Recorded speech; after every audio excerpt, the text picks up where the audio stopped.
আসসালামু আলাইকুম সবাইকে আমার পেজে স্বাগতম। চলুন আপনাদের কাছে দেখাবো কীভাবে বাসায় পরে থাকা টি শার্ট দিয়ে টি শার্ট এয়ার্ন তৈরি করতে পারবেন এবং সেটা দিয়ে আপনি বাসার জন্য প্রয়োজনীয় জিনিস বানাতে পারবেন। তো এই যে দেখুন, আমি একটা টি শার্ট নিয়েছি, তো যেগুলো প্রিস্টিচের মতো সেগুলো নেওয়াই ভালো, রাবার টাইপের দেখবেন। তো এভাবে বুকের পাশটা আমি কেটে ফেলবো। এই দিকটাও করা যায়, কিন্তু আমি সেটা এখন দেখাচ্ছি না, যেহেতু ছোট্ট একটা ভিডিও করব তাই। তো হচ্ছে আমি এটা কেটে নিচ্ছি। আমার বড় কেচিটা আসলে নষ্ট হয়ে গেছে, এটা দিয়ে কাটতে একটু অসুবিধা হচ্ছে। তো এভাবে আমি এই পাশটা কেটে নিচ্ছি। আপনারা দেখুন কীভাবে তৈরি করতেছি। এই যে এখন নিচের পাশে, ওই পাশে যেটা ছিল সেটা করে এখন এটাকে চিকন করে, ঠিক চিকন করে এভাবে ওই মাথা পর্যন্ত কেটে নিব, এবং পুরোটা কাটবো না, মাথার একটু জায়গা বাকি রেখে দিব। দেখুন কিভাবে আমি করতেছি, তাহলে আপনার মনোযোগ সহকারে দেখলেই বুঝতে পারবেন। তাহলে আপনার বাসায় পরে থাকা টি শার্টগুলো কাজে লাগাতে পারবেন।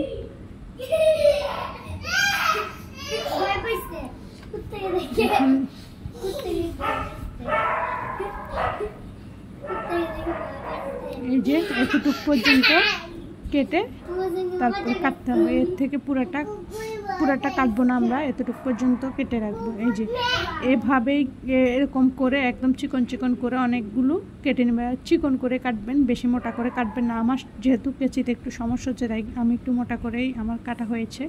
এই যে দেখুন, এখন এটাকে একদম ক্রস স্টিচ করে কাটতে হবে। মনোযোগ দিয়ে দেখুন, এই পাশটাই হচ্ছে মেইন। যদি আপনি, ওইটা আমার বাড়তি ছিল তাই আমি এটা কেটে ফেললাম। এই যে এভাবে এটা কাটলাম, এটা এই যে প্রথম শুরু হবে। তারপরে দেখুন এই যে ক্রস করে কাটতে হবে। এই যে দেখুন, এভাবে ক্রস করে কেটে নেবেন। আমি এভাবে ক্রস করে কেটে নিচ্ছি, তারপরে আপনাদেরকে দেখাচ্ছি।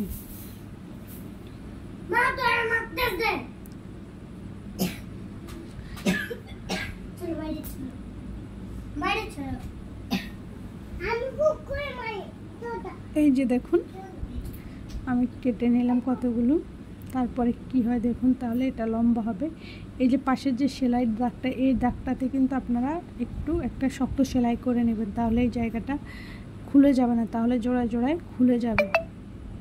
এই যে দেখুন কতগুলো কেটে ফেললাম। এই যে এখন টেনে এরকম আস্তে করে একটু হাঁসকা টান দিয়ে আপনারা এটাকে দেখুন একদম টি শার্ট এড়ানোর মতো হয়ে যাবে। এই যে এভাবে টেনে কাজটা করতে হবে। এই যে এই দেখলেন, এই যে আমি যে বললাম সেলাইয়ের যে জায়গাটা, মানে বগলের নিচে দিয়ে যে সেলাইটা হয়, ওই জায়গাটাকে আগে একটু সেলাই করে নিলে আপনার এই জায়গাটা ছিঁড়ে যাবে না, তাহলে ছিঁড়ে যাবে প্রতিটা জায়গায়, তাহলে ওটা বারবার জোড়া লাগাইতে হবে, ঝামেলা হবে। এই যে দেখুন আমি করে ফেলেছি। যেহেতু আমার এক সাইড মোটা এক সাইড চিকন ছিল, তাই একটু সমস্যা হয়েছে। আপনারা এক সমানভাবে কাটার চেষ্টা করবেন, দাগ দিয়ে একটু চিকন করে কাটবেন। এই যে দেখুন আমার কাটা শেষ। এখন আমি এটাকে কেকের মতো গোল করে নিচ্ছি।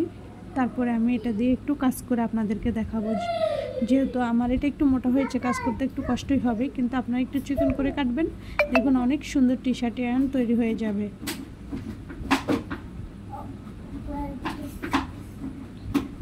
যে আমি এটাকে এখন বলের মতো করে নিচ্ছি। আপনারা এভাবে বলের মতো করে নেবেন, তারপরে কাজ করতে পারবেন।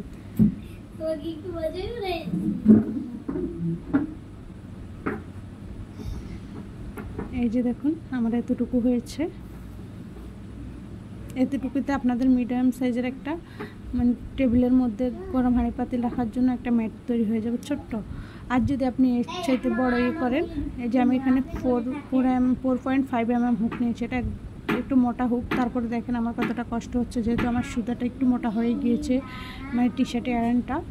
তাই আপনারা চাইলে এরকম বিভিন্ন কালারের কেটে তারপরে সুন্দর পাপোশ তৈরি করতে পারেন। হুকটা একটু মোটা সাইজের নেবেন, যদি আপনার মানে টি শার্টটা কাটা মোটা হয়ে যায়। আর চিকন করে নিলে আমার মনে হয় যে সবচাইতে ভালো হয়।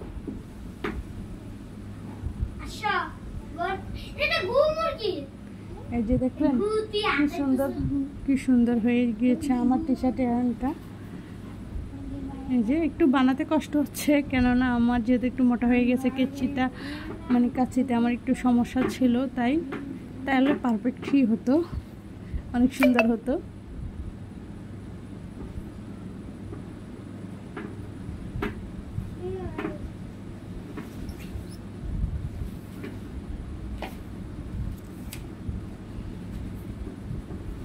এই যে দেখলেন কি সুন্দর একটা ম্যাট গোল করে তৈরি হয়ে যাচ্ছে। এভাবে গোল করে করে আপনারা তৈরি করতে পারবেন। সবাই ভালো থাকবেন, আল্লাহ হাফেজ।